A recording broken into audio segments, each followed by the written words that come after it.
വയസ്സിൽ ആമേൻ സ്തോത്രം അല്ലെങ്കിൽ 9 കഴിഞ്ഞു 10ാം ക്ലാസ് ആയി. ആമേൻ 10ാം ക്ലാസ്സിൽ ആമേൻ ട്യൂഷൻ പഠിച്ചുകൊണ്ടിരിക്കുക തിരുമല. അതിനടുത്ത് തന്നെയാണ്. അവിടെ നിൽക്കുമ്പോൾ ആമേൻ സ്തോത്രം ഈ പൈസ കൊണ്ട് വെച്ചിരിക്കുന്ന ഞാൻ അമ്മയോട് ചോദിച്ചു, അമ്മ എനിക്ക് അല്പം പൈസ തരണം. ആമേൻ സ്തോത്രം. എന്തിനാ? ആമേൻ എനിക്ക് എന്റെ ആവശ്യത്തിനാ. ആമേൻ സ്തോത്രം. അമ്മ പൈസ തരുവാൻ ഇടയായില്ല. ഞാൻ ആമേൻ പെട്ടിയിൽ പൈസ ഉണ്ടെന്ന് മനസ്സിലാക്കി പെട്ടി എടുത്ത് അടിച്ച് ആമേൻ പൊട്ടിച്ചിട്ട് എന്റെ മാതാവിനെ എടുത്ത് തള്ളിയിട്ട് ഞാൻ ഇവിടെ നിന്ന് നാട് വിട്ടു പോകുവാനിടയായി. 14ാമത്തെ വയസ്സിലെ കാര്യം പറയുന്നത്, പറഞ്ഞ വേഗത്തിൽ നിർത്തും. സ്തോത്രം. ഹല്ലേലൂയ. വെറും 100 രൂപയുമായി തിരുവനന്തപുരം പട്ടണത്തിൽ നിന്ന് ഒറീസയുടെ അങ്ങേ അറ്റം ആന്ധ്രയുടെ ഒരു വനപ്രദേശത്തേക്ക് ഞാൻ നാട് വിട്ടു പോകുവാനിടയായി. ഹാലേലൂയ. വെറും 14 വയസ്സാണ് എനിക്കുള്ളത്. നിങ്ങൾ ചിന്തിക്കുക, തിരുവനന്തപുരത്ത് നിന്ന് പീച്ചി ഡാമിലേക്ക് ഞാൻ സ്തോത്രം ബസ് കയറി. ഏകദേശം 50 രൂപയും കണ്ടാണ് അന്ന് പീച്ചി ഡാമിൽ പോയി ഇറങ്ങി. അവൻ അവിടെ ഇറങ്ങിയില്ല. അവിടെ ഞാൻ ബസ്സിൽ നിന്ന് ഒരു കണ്ടക്ടർ ചോദിച്ചു, എവിടെ പോകുന്നു കുഞ്ഞെ? അവൻ ഞാൻ പറഞ്ഞു, ഞാൻ നാട് വിട്ടു വന്നതാണ്. ആമ എനിക്ക് രക്ഷപ്പെടണം. അപ്പൊ പറഞ്ഞു, കുഞ്ഞെ നീ വല്ലാത്തൊരു സ്ഥലത്താ വന്നിരിക്കുന്നത്. ഞാൻ എന്ത് ചെയ്യും? നീ ബസ്സിൽ കിടന്നുറങ്ങ്, ഞാൻ രാവിലെ ബസ്സിൽ നിന്നെ എറണാകുളത്ത് ഇറക്കി വിടാം എന്ന് പറഞ്ഞു. അങ്ങനെ സ്തോത്രം ആമ തൃശ്ശൂർ ആ ബസ്സിൽ ഞാൻ ഏകദേശം അവൻ അവിടെ കിടന്നുറങ്ങി. അവിടെ നിന്ന് ആമേ സ്തോത്രം ചെയ്യുന്നു. ഞാൻ എറണാകുളത്തേക്ക് രാവിലെ എന്നെ വിട്ടു. എറണാകുളം റെയിൽവേ സ്റ്റേഷനിൽ സൗത്ത് ഉണ്ട്, നോർത്ത് ഉണ്ട്. ആമേ സ്തോത്രം. ആ റെയിൽവേ സ്റ്റേഷനിൽ ഞാൻ അങ്ങനെ എന്ത് ചെയ്യണമെന്ന് ആഗ്രഹിച്ചിരിക്കുമ്പോൾ ആമേ സിനിമകൾ ഇഷ്ടംപോലെ കാണാറുണ്ട്.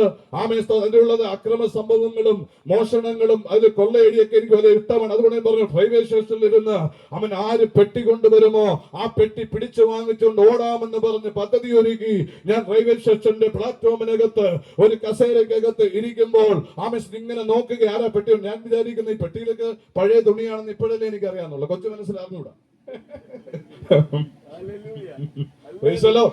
ഇത് പഴയ തുണികളും വേസ്റ്റ് ആണെന്ന് ഇപ്പോഴല്ലേ. അപ്പൊ സ്തോത്രം. ഈ സിനിമ ഫീൽഡ് എന്ന് പറയുന്നത് കണ്ട് എന്ത് ചെയ്യുന്നു? ആമേ സ്തോത്രം. ഇത് പെട്ടിയിൽ പണം എന്ന് പറഞ്ഞാൽ പറഞ്ഞു, ഒരാൾ നടന്നു വരിക റെയിൽവേ സ്റ്റേഷനിലോട്ട്.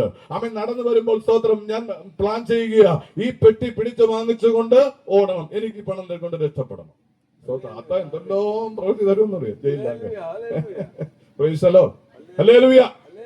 അപ്പൊ ഈ പെട്ടി പിടിച്ചു വാങ്ങുവാൻ വേണ്ടി ആമേ സ്തോത്രം ഞാൻ നിൽക്കുമ്പോൾ 4 പേർ എന്റെ അടുത്ത് വന്നു. ആമേ കൊല്ലത്ത് 4 പേർ വന്നു. സഹോദരൻ എവിടെ പോകുന്നു? അപ്പൊ വിശന്നിരിക്കുക, പൈസ 100 രൂപ തീർന്നു. ആമേ സ്തോത്രം. അപ്പൊ ചോദിച്ചു, ഹല്ലേലൂയ, നീ എവിടെ പോകാനിരിക്കുക? ഞാൻ പറഞ്ഞു, നാട് വിട്ടു വന്നതാ, എനിക്ക് പണക്കാരനാകണം. ഹല്ലേലൂയ. ശരി, ഞങ്ങളെ കൂടെ വരുന്നു എന്ന് ചോദിച്ചു. ഞാൻ പറഞ്ഞു, നിങ്ങൾ എവിടെയാ പോകുന്നത്? ഞങ്ങൾ ദേവുലപ്പള്ളി എന്ന ഒരു ഗ്രാമത്തിലേക്ക് പോവുകയും ഞങ്ങളെ കൂടെ വരുമോ എന്ന് ചോദിച്ചു. അപ്പൊ ഞാൻ പറഞ്ഞു, എവിടെയാകട്ടെ. ആമേ സ്തോത്രം. എനിക്ക് ഒരു ടിക്കറ്റ് എടുത്തു.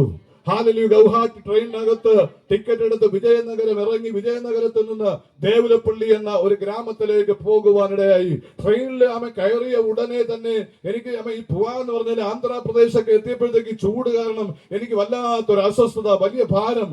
ഞാൻ എവിടേക്ക്? ഞാൻ എന്റെ വീട് വിട്ട്, തിരുവനന്തപുരം വിട്ട്, ഈ 14ാമത്തെ വയസ്സിൽ അകന്നകന്ന് എന്റെ അമ്മയെ വിട്ട്, ആമേ സ്തോത്രം, എന്റെ കുടുംബത്തെ വിട്ട്, സകലത്തും വിട്ട് അകന്നകന്ന് ട്രെയിൻ യാത്രയിലേക്ക് ഞാൻ കടന്നുപോയി. വിജയനഗരം പാതിരാത്രി പോയി ഇറങ്ങി. വിജയനഗരത്തിൽ നിന്ന് ദേവുലപ്പള്ളി എന്ന ബസ്സിലേക്ക് പറഞ്ഞ് കൊണ്ടുപോയി. ഒരു ഉൾഗ്രാമം, ദേവപ്പള്ളി എന്ന ഒരു ഉൾഗ്രാമത്തിനകത്തേക്ക് കൊണ്ടുപോയി. അവിടെ വലിയൊരു ഡാം പണിഞ്ഞുകൊണ്ടിരിക്കുക. ഈ 4 പേരും ഇവിടുത്തെ പണിക്കാരാണ്. ആമേ സ്തോത്രം. എന്നോട് ചോദിച്ചു, അവിടെ ചെന്നതിന് ചോദിച്ചു, നിങ്ങൾക്ക് എന്ത് ജോലി അറിയാം? അപ്പൊ ഞാൻ പറഞ്ഞു, എനിക്ക് ഒരു ജോലിയും അറിഞ്ഞൂടാ. സ്തോത്രം. ഹാലലൂയ. അച്ഛന്റെ ചാരാഴ്ചപ്പിൽ നിന്ന് ആഹാരം കഴിച്ച് ആമേ സ്തോത്രം അല്ലെങ്കിൽ ബോഡി ജിമ്മിലൊക്കെ പോയി ഭംഗിയായിട്ട് നടന്ന് എനിക്കുള്ള ജോലി അറിയാമോ? ആമേ എനിക്കൊരു ജോലിയെ പറഞ്ഞോളൂ, പ്രായമായില്ല. ആമേ സ്തോത്രം. ആളിന്റെ വലിപ്പം കണ്ട് ഒരു വിചാരിച്ച് വയസ്സുണ്ട്. ഞാൻ പറഞ്ഞത് ആമേൻ അവിടെ കടന്നുപോയി. ഇപ്പൊ ഞാൻ പറഞ്ഞു, ഞാൻ കട്ടിങ് ചെയ്യാം. അങ്ങനെ അവരുടെ കമ്പനിയിൽ കട്ടിങ്ങിന് വേണ്ടി കടന്നുപോയി. പക്ഷേ അവിടെ ഒഡിയ ഭാഷ, ആന്ധ്രയും തമിഴും എല്ലാ ഭാഷയും കൂടെ ഒരു സംശയം. എനിക്ക് ഭാഷ അറിഞ്ഞൂടാ. ആമേസ് ഞാൻ അവിടെ ചില ദിവസം കടന്നുപോയി. പറഞ്ഞു, എനിക്കത് പറ്റുന്നില്ല. അപ്പൊ അവര് പറഞ്ഞ് കഞ്ഞി വെച്ചു കൊടുക്കുക. സ്തോത്രം. അല്ലേ 14 വയസ്സുകാരെ ഇപ്പൊ അവന്മാർക്ക് അവിടെ കഞ്ഞി വെച്ച് കൊടുക്കുക. നാട് വിട്ട് വല്ലതും പോവാൻ പ്ലാൻ ഉണ്ടെങ്കിൽ നോക്കിക്കോ, നീയൊക്കെ കഞ്ഞി വെച്ച് കൊടുക്കേണ്ടി വരും. സ്തോത്രം. ഹല്ലേലൂയ. നാട് വിട്ട് പോവാൻ, അമ്മയപ്പയും വിട്ട് നല്ല ഭക്ഷണം വിട്ട് പോവാൻ ആരെങ്കിലും ആഗ്രഹിക്കും, നീ കഞ്ഞി വെച്ച് കൊടുക്കേണ്ടി വരും. സ്തോത്രം. കഞ്ഞി എങ്കിൽ കഞ്ഞി. സ്തോത്രം. ഹല്ലേലൂയ. അവൻ അവിടെ കഞ്ഞി വെച്ച് കൊടുത്തു. ഇവന്മാര് പറഞ്ഞു, എനിക്ക് പെട്ടെന്ന് ദേഷ്യമുള്ളത്, ഇവന്മാർ എന്നെ കാര്യമായിട്ട് പെരുമാറിയാനകത്തിട്ട് എല്ലാം കൂടെ. അല്ലെങ്കിൽ അങ്ങനെ ഇരിക്കുമ്പോൾ അപ്പൊ പറയും, ഇതൊക്കെ എന്തിനാ പറയും, ഇതൊക്കെ പറഞ്ഞു വരെ ഇപ്പൊ തീർക്കും. ക്ലാസ് എന്ന സമയം ആയില്ല. ഹല്ലേലൂയ. ഹല്ലേലൂയ. അപ്പോൾ ഇവർക്ക് കഞ്ഞിയൊക്കെ വെച്ച് കൊടുത്തു. ആമേൻ. 20 രൂപ ശമ്പളത്തിനാണ് നീക്കുന്നത്. ചെന്നുടനെ എനിക്ക് ടൈഫോയിഡിന് ഒരു പനിയുടെ ഒരു വന്ന് പെട്ടെന്ന് ഇഞ്ചക്ഷൻ എടുത്തപ്പോ എത്രയായി? 80 രൂപ. അവിടെ ഞാൻ കർത്താവില്ല സ്തോത്രം കർത്താവ് വന്നു പോയി. ഇപ്പൊ സ്കൂളിൽ PTക്ക് പോലും ഞാൻ ഹല്ലേലൂയൊക്കെ പറയും. അതുകൊണ്ട് സൂക്ഷിച്ച് നമുക്ക് പറയാൻ പറ്റും. ഹല്ലേലൂയ, സ്തോത്രം, ഹല്ലേലൂയ. ടീച്ചർമാർ പറഞ്ഞാൽ ചിലപ്പോൾ സ്തോത്രമൊക്കെ പറഞ്ഞിട്ടുണ്ട്. ഞാൻ പറഞ്ഞതിന് കാര്യം ഹല്ലേലൂയ ഒന്നും പറയുന്നില്ല, ദൈവത്തെ വ്യക്തമായി മനസ്സിലാക്കിയിട്ടില്ല. അവിടെ നിന്ന് സ്തോത്രം ഇവരെല്ലാം പോയതിനു ശേഷം 80 രൂപ പോയി. കർത്താവ് 4 ദിവസം ഇനി ഇവരോട് പണി ചെയ്താലേ 80 രൂപ കിട്ടും. ഇങ്ങനെ വിഷമിച്ചിരിക്കുമ്പോൾ ഈ വിറക് കൊട്ടാൻ പെൺകുട്ടികൾ അവിടെ നിന്ന് കടന്നു പോകും. സ്തോത്ര ഹല്ലേലൂയ. അവർക്ക് വസ്ത്രധാരണം കുറവാണ്. പെൺകുട്ടികൾ അവരുടെ കയ്യിൽ ഒരു മഴുവുണ്ട്. ഈ മഴുവുമായിട്ട് വിറക് വെട്ടാൻ പോകും. ഒന്ന് മൃഗങ്ങൾ വന്നാലോ മറ്റുള്ള കാര്യത്തിൽ അവരെ ആക്രമിക്കുന്നവരെ കൂടെ രക്ഷയ്ക്ക് വേണ്ടി കുഞ്ഞുങ്ങൾ കിടക്കണം. അപ്പൊ ഇന്ന് ഈ പെൺകുട്ടികൾ പോകുന്ന കണ്ടിട്ട് ഞാനും ഇവരുടെ പുറകെ പോയി. സ്തോത്രം ഹല്ലേലൂയ. നിങ്ങൾ തെറ്റിദ്ധരിക്കല്ലേ? നമ്മൾ തെറ്റിദ്ധരിക്കാൻ ഭയങ്കര ഇഷ്ടമുള്ളവരാ. സ്തോത്രം ഹല്ലേലൂയ. ഈ പുറകെ പോയി ഈ ഡാം പണിയുന്ന ഡാമിന്റെ സ്തോത്രം വലിയ ഒരു ആറാണ്. അതിൽ ഡാം പണിഞ്ഞുകൊണ്ടിരിക്കുക. അതിനകത്തൂടെ കല്ലുകൾ ചവിട്ടി ഇവർ അക്കരയൊക്കെ കടന്നുപോയി. ഞാനും ഇവര് നോക്കി കല്ല് ചവിട്ടി ഞാനും അക്കരെ പോയി. ഇവരെങ്ങോട്ട് പോയെന്ന് അറിഞ്ഞൂടാ, ഞാൻ എങ്ങോട്ട് പോയെന്ന് അറിഞ്ഞൂടാ. സ്തോത്രം. ഞാനിങ്ങനെ നടന്ന് ഇങ്ങനെ നോക്കുമ്പോൾ വനത്തിനകത്തൂടെ കയറി നടന്നുകൊണ്ടിരിക്കുക. ഞാൻ നോക്കുമ്പോൾ എനിക്ക് കപ്പൽശാല കാണാം, വിശാഖപട്ടണം. വനത്തിനകത്തേക്ക് നടന്ന് പെട്ടെന്ന് ഞാൻ തിരിഞ്ഞു നോക്കിയപ്പോൾ ഒറ്റ മനുഷ്യനില്ല, വികൃതമായ വൃക്ഷങ്ങൾ മാത്രം. ആരെങ്കിലും മരങ്ങൾ കൊണ്ട് പേടിച്ചിട്ടുണ്ടോ? നിങ്ങൾ കാണില്ല, പക്ഷെ ഞാൻ പേടിച്ചു. സ്തോത്രം. വികൃതമായ വിഷ്ടരൂപങ്ങൾക്കകത്തൂടെ ഞാൻ നടന്നുകൊണ്ടിരിക്കുക. നടന്ന് പോയി ഞാൻ എവിടെ പെട്ടുപോയി ആരെയും കാണാനില്ല. ഞാൻ തിരിച്ച് ആറ്റിന്റെ അടുക്കലേക്ക് വരുമ്പോൾ വെള്ളം കയറി നിൽക്കുന്ന അനുഭവം, കല്ലില്ല. ഏകദേശം വനത്തിനകത്താണ്. ഇവിടെ നിന്ന് ആ അറ്റം വരെ റോഡ് വരെ വീതിയുള്ള ആറാണ്. ഈ ആറിന്റെ ഇവിടെ ഞാൻ നോക്കും. ദൈവമേ സ്തോത്രം. ദൈവമെന്ന് വിളിക്കുന്നില്ല, സോറി, ദൈവം വന്നുപോയാണ്. സ്തോത്രം. ഞാൻ അവിടെ നിന്ന് ഇങ്ങനെ നോക്കുമ്പോൾ എനിക്ക് അക്കരെ ഞാൻ താമസിക്കുന്ന സ്ഥലം കാണാം. എനിക്ക് ഇവിടെ നിൽക്കുക. നിന്നിട്ട് ഞാൻ വീണ്ടും തിരിച്ച് ഞാൻ ഇതുവഴി കറങ്ങി ഡാമിനകത്തൂടെ പോകാമെന്ന് നോക്കുമ്പോൾ സന്ധ്യയായി. എനിക്ക് വരാൻ വഴിയില്ല. അവിടെ ചെന്ന് ചില കാട്ടുജാതിക്കാർ അല്ലെങ്കിൽ അങ്ങനെ വികൃതമാ ആൾക്കാർ എന്റെ അടുത്ത് ഭാഷയിൽ എനിക്കൊന്നും മനസ്സിലാകുന്നില്ല, ഒന്നും പറയാനും പറ്റുന്നില്ല. അതുകൊണ്ട് തിരിച്ചു വന്ന് ഞാൻ ആറ്റിന്റെ കരയിൽ വീണ്ടും ഇരിക്കുക. ആറ്റിന്റെ കരയിൽ ഇരുന്നിട്ട് ഞാൻ ചിന്തിച്ചു എന്താ ചെയ്യേണ്ടത്. വള്ളം പോകുന്ന സ്ഥലമാണ്. പകുതി ഭാഗത്ത് ഞാൻ വന്ന് കുളിച്ചിട്ടുണ്ട്, നല്ല വീതിയാണ്. ഞാൻ ഇങ്ങനെ ഇരിക്കുമ്പോൾ എന്റെ ഉള്ളു പറഞ്ഞ് എന്തായാലും ഇറങ്ങാം. ഹല്ലേലൂയ. ഞാൻ ഇറങ്ങുമ്പോൾ ഈ സത്യം വിളിച്ചു പറയുക കേട്ടോ. എന്നെ ശ്രദ്ധിച്ച് കേൾക്കണം. ആരെങ്കിലും തകർന്നിരിക്കുന്നെങ്കിൽ യേശു എപ്പോഴാണ് പ്രത്യക്ഷപ്പെടുന്നത് പറയാൻ കഴിയുകയില്ല. ഇന്ന് രാത്രി എന്നെ കേൾക്കുന്ന ഏതെങ്കിലും കുടുംബങ്ങളെ സമാധാനമില്ല, സന്തോഷമില്ലാതെ ആഴത്തിന്റെ നടുവിലേക്ക് നീ ആയിരിക്കുന്നെങ്കിൽ ഇന്ന് നിനക്ക് വേണ്ടിയായി ക്രൂസൈഡ് വെച്ചിരിക്കുന്നത് മനസ്സിലാക്കി ഒന്ന് ഏൽപ്പിച്ചു കൊടുക്കാൻ മനസ്സുണ്ടെങ്കിൽ ഏത് സ്ഥലത്തും പ്രവർത്തിക്കുന്ന ഒരു കർത്താവുണ്ട്. ഞാൻ നദിയിലേക്ക് ഇറങ്ങി പെട്ടെന്ന് ഞാൻ നദിയുടെ അടിയിലേക്ക് താണുപോയി. അക്കരെ നിന്ന് പറഞ്ഞ് കുളിക്കുന്നുണ്ട്. ഞാൻ പറഞ്ഞു അയ്യോ എന്നെ രക്ഷിക്കണമേ. അവന്റെ ഭാഷ ഒടിയും ആന്ധ്രയുടെ ഭാഷകളും ആയതുകൊണ്ട് അവർക്ക് മനസ്സിലായില്ല. ഞാൻ താഴ്ന്ന് പോയപ്പോൾ എന്റെ ഉള്ളിൽ നിന്ന് ഞാൻ സത്യം പറയുക, യേശുവേ യേശുവേ യേശുവേ എന്ന 3 പ്രാവശ്യം ഉറക്ക നിലവിളിക്കുവാനിടയായി. ഹല്ലേലൂയ. സ്തോത്രം. ഹല്ലേലൂയ. യേശുവേ യേശുവേ യേശുവേ എന്ന് യേശുവിനെ അറിയാത്ത ഞാൻ എന്റെ ഉള്ളിലേക്ക് എന്തിനു തന്നു? അമ്മയുടെ ഗർഭപാത്രത്തിൽ പിണ്ടാകാരമായിരുന്നപ്പോൾ മനുവേ അനുവേ നിന്നെ കണ്ടത് ദൈവമുണ്ട്. യേശുവിന്റെ നാമത്തിൽ ഹല്ലേലൂയ. ഞാൻ യേശുവേ യേശുവേ എന്ന് 3 പ്രാവശ്യം നിലവിളിച്ചപ്പോൾ എന്റെ പാദത്തിന്റെ അടിയിലേക്ക് താഴ്ന്നുകൊണ്ടിരിക്കുന്ന എന്റെ അടിയിലേക്ക് ഒരു വലിയ പാറക്കഷ്ണം പോലെ വന്ന് നിൽക്കുവാനിടയായി. പാറക്കഷ്ണത്തിൽ ഞാൻ കാൽ ചവിട്ടി പെട്ടെന്ന് കരയിലേക്ക് ഏകദേശം 1 മിനിറ്റ് കൊണ്ടുള്ള കാര്യമാണ്. കരയിലേക്ക് ഞാൻ വീണ്ടും ചാടിക്കേറി. കരയിൽ ചാടി വീണ്ടും ഞാൻ ചിന്തിക്കുക, സന്ധ്യ ആയിക്കൊണ്ടിരിക്കുന്നു, എന്ത് ചെയ്യാൻ കഴിയും? കരയിൽ ചാടിക്കേറി. നിങ്ങൾ കേൾക്കണമോ? കരയിൽ ചാടിക്കേറിയതിനു ശേഷം വീണ്ടും നോക്കുമ്പോൾ അവിടെ മാനസികമായി അലഞ്ഞു നടക്കുന്ന മന്ദബുദ്ധിയാകുന്ന ഒരു തമിഴ് കുടുംബത്തിന്റെ പാലത്തിന്റെ പണിക്ക് വന്ന ഒരു രാമു എന്ന് പറഞ്ഞ കുഞ്ഞാമ്മ പയ്യനുണ്ട്. അവന് മന്ദബുദ്ധിയാണ്, അവന് സ്ഥിരതയില്ല. ഞാൻ ഇങ്ങനെ ഇവിടെ രാമു എന്നെ കാപ്പാത്ത്, ഇങ്ങ വാടാ എന്നെ കാപ്പാത്ത് ഞാൻ ഇങ്ങനെ പറഞ്ഞപ്പോൾ ഇവൻ മന്ദബുദ്ധി ആയതുകൊണ്ട് ബുദ്ധി സ്ഥിരതയില്ലാത്ത നീന്തി വന്നിട്ട് പറഞ്ഞു അണ്ണാ ഇങ്ങ ചാടാൻ പറഞ്ഞു. ഒരു നിവൃത്തിയുമില്ലാത്തോണ്ട് ഞാൻ മരണക്കയത്തിലേക്ക് വീണ്ടും ചാടി.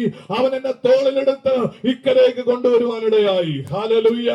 യേശു യേശു എന്ന് വിളിച്ചപ്പോൾ ഉള്ള അത്ഭുതം നിങ്ങൾ മനസ്സിലാക്കണം. തോടിലേക്ക് കരയിലേക്ക് കയറി എനിക്ക് മാനസികമായി അപ്പോൾ തന്നെ മാനസിക രോഗിയായി അമ്മേലെ മനസ്സിന്റെ താളം തെറ്റി. അമ്മ വനത്തിന്റെ വൃക്ഷങ്ങളുടെ ഭയം, അമ്മ ഈ വെള്ളത്തിൽ വീണ ഭയം എല്ലാം കൊണ്ട് ഞാൻ വല്ലാതെ ഞരങ്ങി, വല്ലാത്തൊരു സ്വഭാവത്തിൽ എന്റെ അമ്മ റെയിൽവേ ട്രാക്കിലൂടെ ഓടി വരുന്ന ഞാൻ കാണുന്നുണ്ട്. ആമേ സ്തോത്രം. പ്രത്യേകിച്ച് എനിക്ക് പോകാൻ കഴിയുന്നില്ല ദേശം വിട്ട്. നിങ്ങൾ എന്ത് ചെയ്യണം? എന്നെ മാന്ത്രിക മണ്ഡലത്തിൽ അവർ അകപ്പെടുത്തിയിട്ടിരുന്നു. ബസ് സ്റ്റാൻഡ് വരെ പോകാൻ കഴിയുന്നില്ല. അവര് പൊടിയിട്ടിട്ടുണ്ട്. അവസാന ആമേ സ്തോത്രം ഹല്ലേലൂയ പ്രവർത്തനത്തിൽ നിന്ന് എനിക്ക് മനസ്സിലായി, അടുത്തുള്ള സ്വാമിയുടെ അടുക്കലേക്ക് കടന്ന്, സ്വാമി മാപ്കരോ, എന്നോട് നീ ക്ഷമിക്കണമേ, ഞാൻ എന്തെങ്കിലും എന്നോട് ക്ഷമിക്കണമേ, എന്റെ നാട്ടിൽ പോകണമെന്ന് പറഞ്ഞ ഏകദേശം 3 ദിവസങ്ങൾ ആഹാരം കഴിക്കാതെ ബ്ലഡ് മാത്രം വെക്കൊണ്ടിരുന്ന ഇടത്തിൽ എന്തോ മനസാക്ഷി ദൈവമായതോട് ഇടപെട്ടുകൊണ്ട് എന്റെ തൊണ്ടയിലെ കെട്ടുകളെ മാറ്റുവാനിടയായി. 3 ദിവസം കൊണ്ട് ആഹാരം ചവയ്ക്കും അകത്തേക്ക് പോകുന്ന എന്താ സംഭവിച്ചത്? ആ ദേശത്ത് നിന്ന് ഞാൻ പോകാതെ ആ പാലത്തിനകത്ത് ആരോഗ്യമുള്ളവനെ വെക്കണമെന്നുള്ള പദ്ധതിയാൽ അവർ എനിക്കെതിരായി മാന്ത്രിക മണ്ഡലങ്ങളെ ചെയ്ത് അടിമയാക്കിയ ഒരു മാനസ രോഗിയായി ആ ഒറീസയുടെ നടുവ് അലയേണ്ട അവൻ എന്നെ ഇന്ന് പകൽ മനുവിന്റെ അനുവിന്റെ ഭവനത്തിന്റെ നടുവിൽ കൊണ്ടുവന്നൊരു ദൈവമുണ്ട്. ഈ ഇത് കേൾക്കുമ്പോൾ മാനസിക നില തെറ്റി ആരെങ്കിലും ആയിരിക്കുന്നെങ്കിൽ നിങ്ങളെ വിടുവിക്കുന്ന ഒരു ദൈവമുണ്ട്. ജനറൽ ഹോസ്പിറ്റലിൽ 3 മാസമാണ് ഞാൻ കിടന്നത്. ആമെ ഞാൻ മാനസിക രോഗി എഴുന്നേറ്റോടും, ആമെ പലയിടങ്ങളിലേക്ക് എഴുന്നേറ്റോടും. എന്നെ സ്റ്റാച്യൂല് ആയിരുന്നു എന്റെ ദേഹത്തിന് ഓടിച്ചിട്ട് പിടിക്കും. 8 പല്ലുകൾ എനിക്ക് നഷ്ടപ്പെട്ടു പറഞ്ഞത് അവിടെ നിന്ന് ആമെ മധുവരുടെ ഈ മാന്ത്രിക മണ്ണിൽ വിടുവിച്ചു. ദൈവനെ പുറത്തോട് 100 രൂപ തന്നവനെ വണ്ടി കയറ്റി വിട്ടു. ഒരു 5 മിനിറ്റ് കൂടെ വേദനിക്കാം. സ്തോത്രം ഹല്ലേലൂയ. അവിടെ നിന്ന് അവർ പറഞ്ഞു നിങ്ങൾ പൊയ്ക്കോ. അമേൻ സ്തോത്രേശ. ആന്ധ്രയില് ഞാൻ വീണ്ടും വിജയനഗരത്തിൽ ഇവർ തന്ന 100 രൂപയും കൊണ്ട് വന്നു. ആഹാരം കഴിച്ചപ്പോൾ 100 രൂപ തരുന്നു. പിന്നെ എവിടെ നിന്ന് വരണം? വിജയനഗരത്തുനിന്ന് തിരുവനന്തപുരത്ത് വരണം. കള്ള ട്രെയിനിലാണ് വന്നത്. പെറ്റിയെന്ന് അടിച്ച് തരല്ലേ ഇവിടെ ആരെങ്കിലും ട്രെയിനിന്റെ ആളുണ്ടെങ്കിൽ. പണ്ടത്തെ കാര്യമാണ് പറയുന്നത്, വിട്ടുകളയണം. ഒറീസയിൽ നിന്ന് കള്ള ട്രെയിനാണ് തിരുവനന്തപുരത്ത് വന്ന് ഇറങ്ങിയത്. ന്യൂ തിയേറ്ററിന്റെ അവിടെ കൂടെ വന്ന് ഇറങ്ങിയത്. സ്തോത്രം ഹല്ലേലൂയ. ഈ 100 രൂപ വന്നു. ആന്ധ്രയുടെ നടുവിലേക്ക് വിജയവാഡ എത്തുമ്പോൾ നിങ്ങൾ ശ്രദ്ധ കേൾക്കുക. വിജയവാഡയുടെ സ്ഥലത്ത് എത്താറാകുമ്പോൾ TTR കയറി. ആന്ധ്രക്കാരന്മാരാണ്, ഒരു ദൈവമില്ലാത്തവന്മാരാണ്. സ്തോത്രം ഹല്ലേലൂയ. ആമേ TTR കയറി പറഞ്ഞു ടിക്കറ്റ്. ഞാൻ പറഞ്ഞു ടിക്കറ്റ് ഇല്ല. സ്തോത്രം ഹല്ലേലൂയ. പേന്റ് അടക്കം നിങ്ങൾ നോക്കണം, ഈ പിടിയാണ്. ഈ പിടിച്ചോണ്ട് അന്ന് ആമേ റെയിൽവേ സ്റ്റേഷനിൽ കള്ള ട്രെയിൻ കയറുന്നവരെ പയ്യന്മാരെ മുട്ട അടിച്ച് പച്ച കുത്തി അങ്ങ് വിടും. സ്തോത്രം ഈ പിടിയാണ്. ഈ പിടിച്ച് ഇയാളെ പിടിവിടും. എന്റെ പൊക്കലിനകത്തോട്ട് കൈ കയറ്റിയാ പിടിച്ചിരിക്കുന്നത്. ആമേ സ്തോത്രം. പക്ഷെ യേശു എന്നുള്ള വിളിയോടുകൂടി അത്ഭുതങ്ങൾ നടക്കാൻ തുടങ്ങി. എന്നെ പിടിച്ച് വിജയവാഡ അവൻ കൊണ്ടിറക്കിയിട്ട് വലിച്ചെടുത്തോണ്ട് സ്റ്റേഷനിൽ കൊണ്ടുപോകുമ്പോൾ എന്തോ ഒരു പ്രേരണയാൽ TTRന്റെ കയ്യിൽ ശക്തമായി അടിച്ചിട്ട് ഓടിപ്പോയി ട്രെയിനിൽ വീണ്ടും ഞാൻ കയറി. മൂവ് എന്നിട്ട് അപ്പോഴത്തേക്ക് എന്റെ ചെരുപ്പ് പോയി. അവൻ ചെരുപ്പും തുണിയും ഒന്നുമില്ലാതെ ഒരു പാന്റും ഷർട്ട് മാത്രമായി ഏകദേശം 2 ദിവസങ്ങളോളം മദ്രാസ് ആമൻ സിറ്റിക്കകത്ത് ഞാൻ കിടന്നു. ഹല്ലേലൂയ. അവിടെ നിന്ന് വീണ്ടും അവൻ മിലിറ്ററി ബോഗിൽ കയറി തിരുവനന്തപുരം പട്ടണത്തിലേക്ക് ഞാൻ വന്നിറങ്ങി. അങ്ങനെ മാനസിക രോഗിയായപ്പോൾ വെണ്ണിയൂരായിരിക്കുന്ന സഭയിൽ എന്ന് പറഞ്ഞാൽ വെണ്ണിയൂര് വെച്ച് തന്നെയാണ് ആദ്യമായി ആലയത്തിലേക്ക് എന്നെ കൊണ്ടുവരുന്നത്. ഇവിടെ മണിയൻ ഭാഷ എന്ന് പറയുന്ന ഒരാളുണ്ട്. പോൾ മണികുമാർ എന്ന് പറഞ്ഞത് എന്റെ സഹോദരനാണ്. സ്തോത്രം ഹല്ലേലൂയ. ഇലക്ട്രിസിറ്റി ബോർഡ് ജോലിയുള്ള പോൾ മണികുമാർ. അല്ലെന്റെ സഹോദരൻ ഞാൻ പറഞ്ഞതിന് കാര്യം, ഈ വെണ്ണിയൂരേക്ക് എന്നെ കൊണ്ടുവന്നു.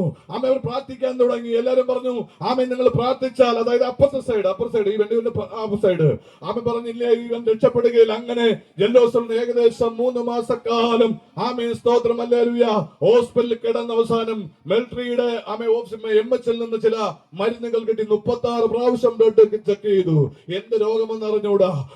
പിച്ചുമ്പയും പറയുന്ന ആരിലോ ഇറങ്ങി ഓടുന്ന ആരെയും തിരിച്ചറിഞ്ഞൂടാത്തൊരവസ്ഥയിൽ ഞാൻ എത്തിച്ചേർന്നു. പക്ഷെ എന്റെ ദൈവം എന്നെ രക്ഷിച്ചു. ഹല്ലേലൂയ. എനിക്കൊന്നേ പറയാനുള്ള ഒഴിഞ്ഞ പാത്രങ്ങൾ അനേകനകത്തുണ്ട്. ഇന്ന് പകൽ ഈ അഭിഷേകത്തിന്റെ ശക്തി ദൈവാസനം എഴുന്നേൽക്കുമ്പോൾ ശുശ്രൂഷിക്കുമ്പോൾ മാനുഷിക കരമല്ല. എത്ര പേർ വിശ്വസിക്കുന്ന ഒഴിഞ്ഞ പാത്രങ്ങൾ, നിരാശയോടായിരിക്കുന്ന പാത്രങ്ങൾ, മാനസികമായ ഭാരമുള്ള പാത്രങ്ങളുടെ നടുവിലേക്ക് നിങ്ങൾ വ്യാപരിക്കുന്ന അഭിഷേകത്തിന്റെ ശക്തി വരികയും അവര് നിറയപ്പെടുന്ന എത്ര വിശ്വസിച്ചാൽ ദൈവത്തിന്റെ മഹത്വം കാണും. Hallelujah hallelujah. അങ്ങനെയെങ്കിൽ ഇത്രയുള്ളൂ. എന്തുകൊണ്ട് യേശു എന്നെ രക്ഷിച്ചു? പ്രാർത്ഥിക്കാത്ത ആരാധിക്കാത്ത എന്തുകൊണ്ട് രക്ഷിച്ചു? ആ വാക്യം വായിച്ചിരിക്കട്ടെ. സദൃശവാക്യം 20:27 വേഗത്തിൽ വായിക്കാം. സ്തോത്രം. സദൃശവാക്യം 20:27.